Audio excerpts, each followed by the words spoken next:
Well guys, welcome back to the car. We are on the road, we're heading to the Bowland Fells for another trip out, just a short one today.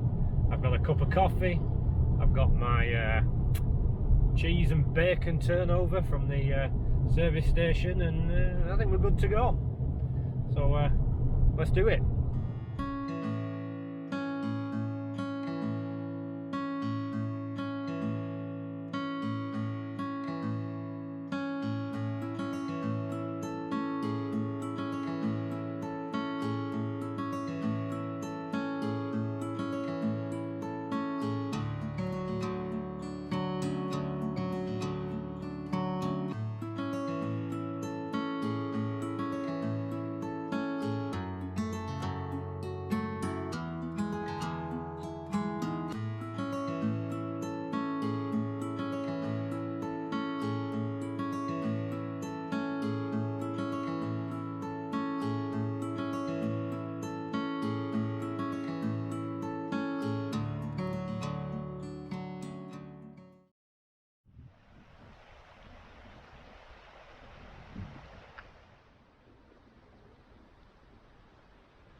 Hey guys, welcome back to the trail. We are here in the Bowland Fells again, and today the trough of Bowland. You can see this deep sort of valley road. We're going to follow it north, then we're going to head west, pick up top of Blaze Moss, carry on from there for a nice, I hope, gentle 7-miler.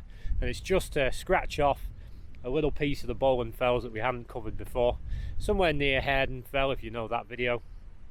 So we're going to carry on safely up this road, pick up the track and get up on the top.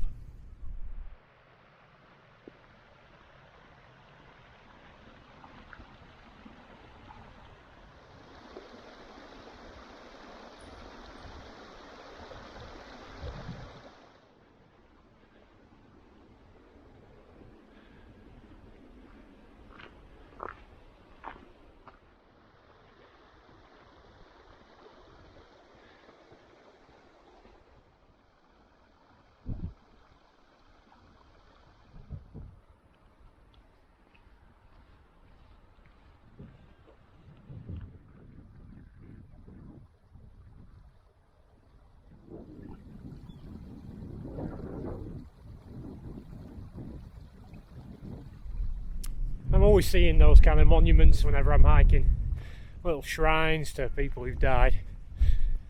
You always assume they often walked here, or maybe it was just a nice area to put a shrine up. Quite sad really. Well, as you can tell, it's blowing a gale, so we've just climbed a lot of the elevation we're going to do already on the road, and then up there we're going to head west, probably where you can just see the fence. Get the last of the elevation, top of Blaze Moss. So the generic camper van conversion in a lay-by, couple just getting up. All the rage now, all the rage. Let's keep moving.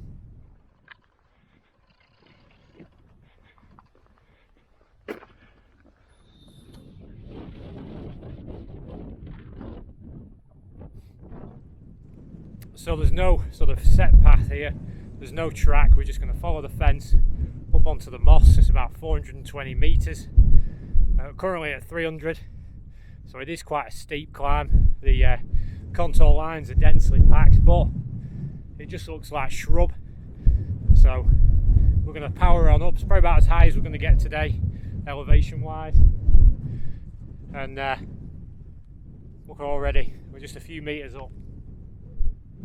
Getting dem views.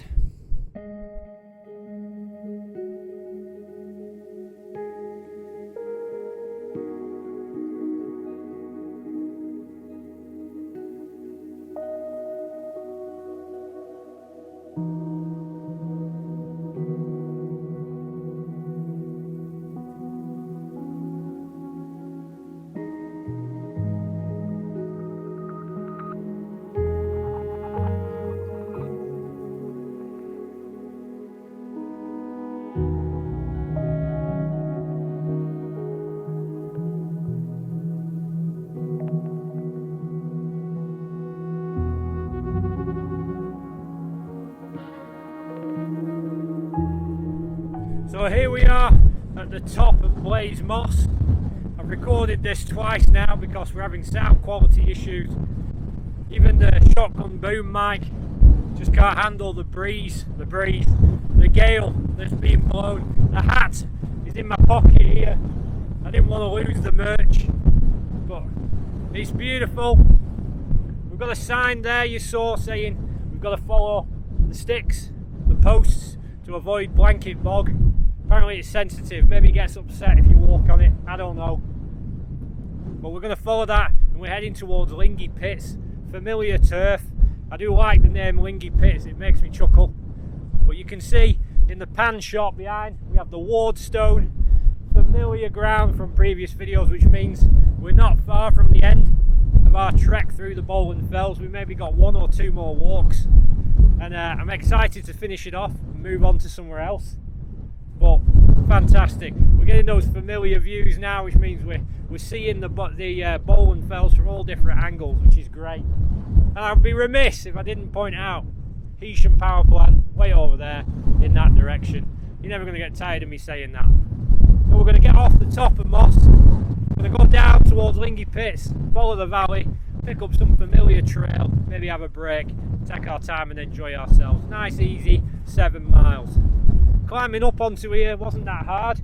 Came from the roadside where the little parking lay-by was steep but short, so it was over pretty quick. Feel pretty good, ready to keep moving on.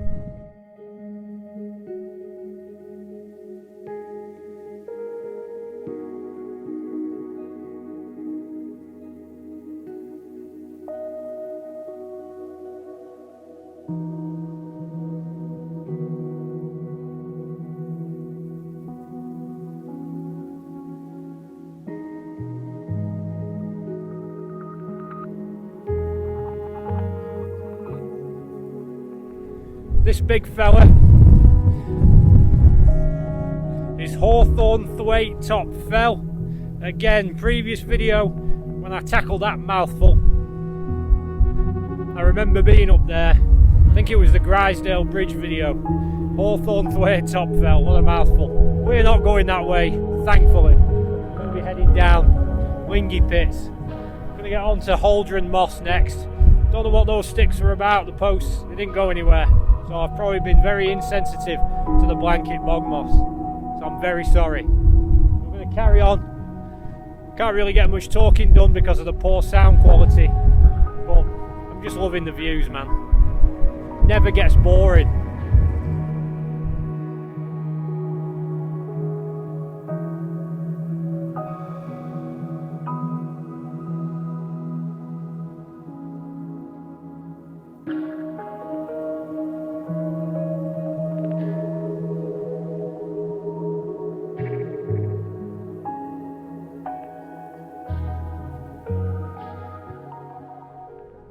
So we're going to rate this so far a number 5 on the bog scale, mainly because it's gone from a 3 to a 5. Just had to divert around a big stretch of marsh, which was impassable, but it's moderately difficult to cross. Got another ditch there, and then Holdren Moss we're just about to scale. Just over 2 miles walked. Again, this isn't a mileage trip, only 7. We've got some difficult terrain. You can't expect to cover a lot of mileage when the terrain's this difficult. So take your time and don't fall in the bog.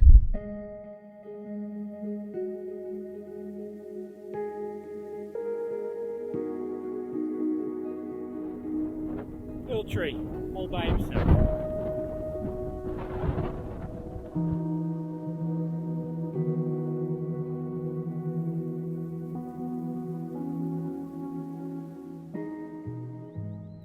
So it's both sunny and blowing a gale. But we're at the top of Holdren Moss, nothing spectacular behind me. But if we turn around into the sun, way off is Pendle Hill. And then we've got Haredon and Totteridge, again familiar, we've been up them. I love it, absolutely love it. So we're going to plod on, get to Lingy Pits and hopefully get down off the tops lose some elevation, you'll be able to hear me a bit better. But my face is getting all windburned.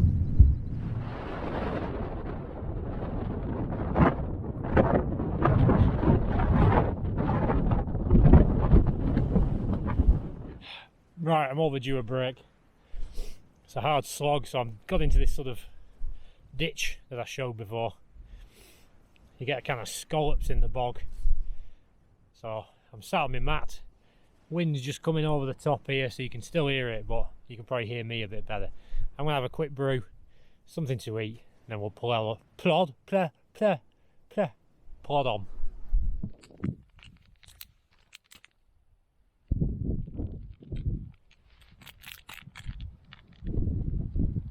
Now please don't blow my face. Should have seen that coming.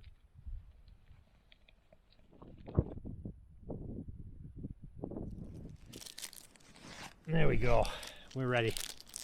Brew time. Today's snack, Daniel, my brother, got me onto these big old flapjacks.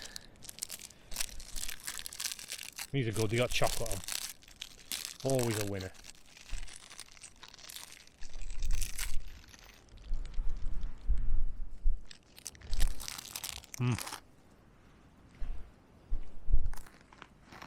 Good spot, I can recline.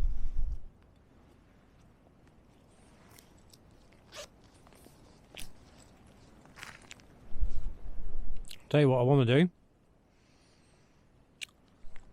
when I find it. I'm going to give a shout out. Simon Hanley, what a top bloke, messaged me this week asking about going up Malladale Pike that we did last weekend, what the best route up was and whatnot. He's a lover of the Bowland Fells, spends a lot of time up there, serious hiker. Looks like him and his partner. Could be his sister, so I apologise if I got that wrong. I wasn't stalking enough to find out. But yeah, cat lover as well, fellow cat lover. So yeah, shout out to that guy. What a top bloke. Had a good chat with him. So nice to get to know the community, so to speak, especially as a solo hiker. Doesn't really happen that often. That first brew, man. It's not technically my first, but the first on the trail. So yeah, like I said, we are kind of coming to an end now. I don't know if that's a good thing. It means I'm going to have to find somewhere else for us to go. I'm not in a rush to get back to the lakes. I did some of the Wainwrights not so long ago.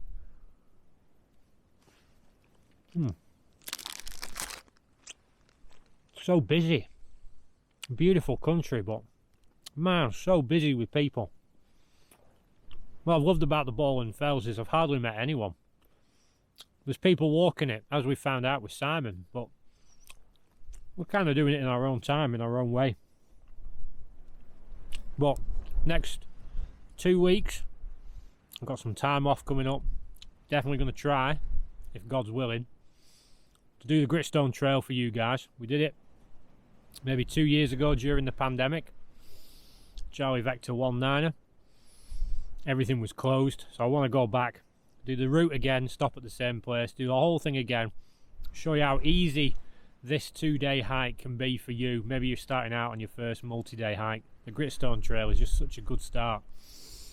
You're able to park the car at the railway station, walk the trail, finish at a railway station, take 2 trains. You do have to change 2 trains back to your car. You don't even need to involve anyone. Campsite on the way. It's a lot of mileage. It is 18 miles on the first day, I think. But yeah, good trail. I'm hoping things will work out that we can go and do that. And yeah, it's all good. What more can I say?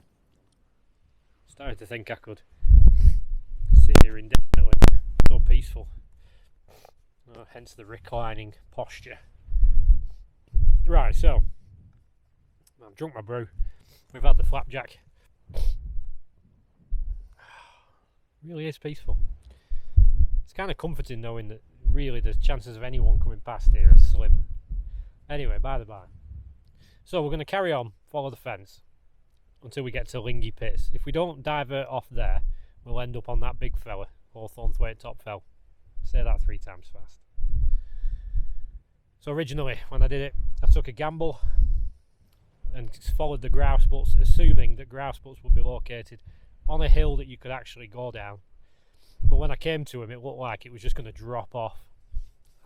Can't remember which video it was. Might have been the Grisdale Head one. Dunsop Bridge Punishment March. No idea. So we're going to go there with full confidence today, knowing that we can get down by following the grouse butts. And then it should, if I remember rightly, bring us out on a beautiful view of the valley. Which obviously we're going to film. The last time it was an old camera, a different kind of action camera, cheap one, just as I was getting back into filming these walks. Now we've got the Osmo Action, which is really good at capturing the views, as you well know. So I'm going to motivate myself to try and get up, pack up, and mosey on. I'm just looking that way, Wardstone again. Can't help it, I've got to point these things out. I wonder if I could have a nap.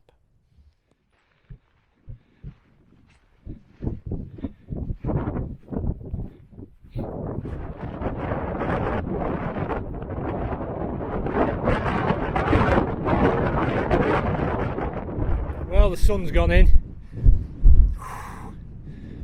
Slog, slog, slog, slog, slog, slog, slog, slog. Following the fence to Lingy Pits.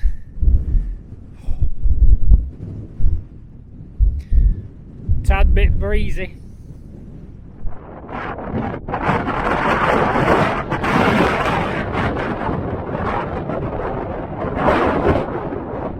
So we've climbed the fence because we still have legal access to both sides.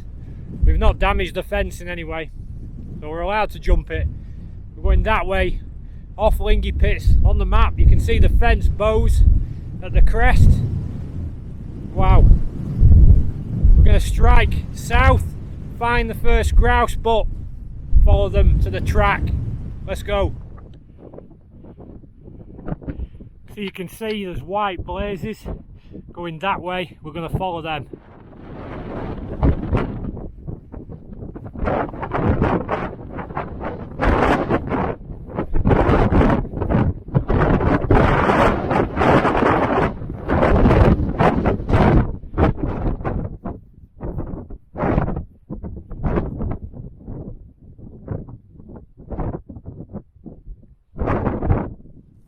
So you can imagine at this point, looking at the view, there's just nothing, the land just disappears.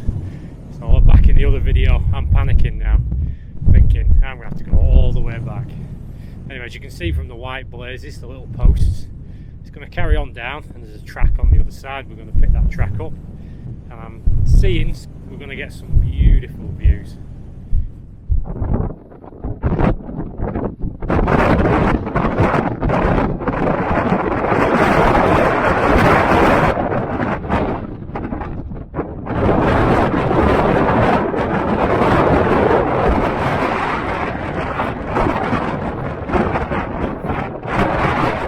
So this is the last blaze because it marks the track, and you can clearly see a well-trodden footpath there with a gate heading east and then the same heading west.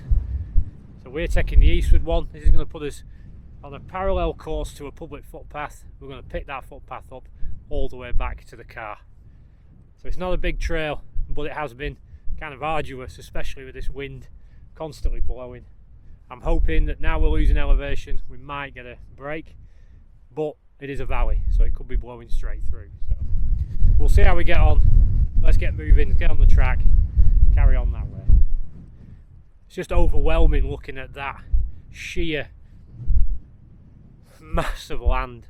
It's just massive.